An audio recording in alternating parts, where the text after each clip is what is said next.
So one of the challenges with these dresses is that often the lining is a different length than the fashion fabric. And so in order to actually hem, you're going to want to take apart the lining in terms of separating it out so that you hem the lining separate from the fashion fabric.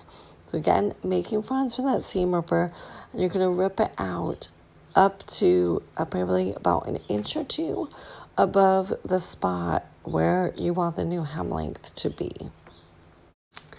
And so once you have that lining separated high enough out, you're just going to remember to adjust your measurements, make sure that you have the lining pinned in the right height that you want, and then go ahead and take it over to the sewing machine. Now, before taking it to the machine, you can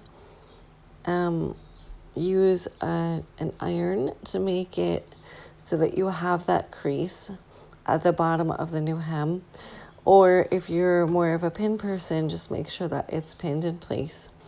And note that this is a knit dress, so you're going to need some kind of a knit stitch. The one that I am doing is one of my favorites for this machine, which you can see in this image of the stitch that I have.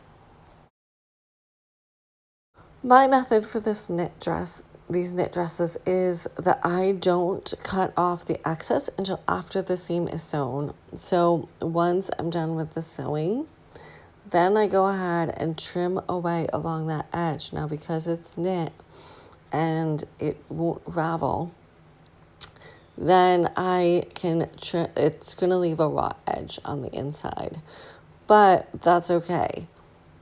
If you think about a t-shirt, for the most part, it's leaving a raw edge on the inside. And just remember that I did make the lining shorter than the fashion fabric because that's how it was originally. And one of my methods is that typically I'm always trying to go back to the original way that an item looked. And so if it's styled in that way, I typically follow that. Now, if something came up and I really thought that it was a bad design, then I might change that. But for these, it's pretty common because the main thing is you don't want to be able to see the lining outside the fashion fabric. And then once it's all trimmed, the lining is going to have to be reattached to the fashion fabric just right at the end.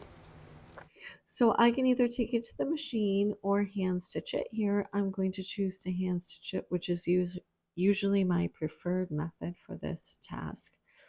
And then also note that here the fashion fabric hangs lower.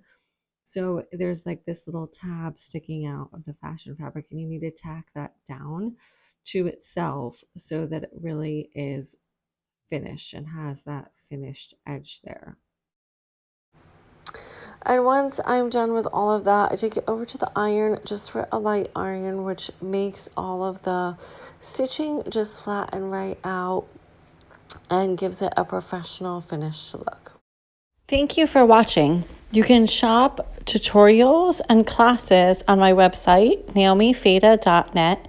Be sure to like and subscribe. And as always, may God sow his love into your heart today.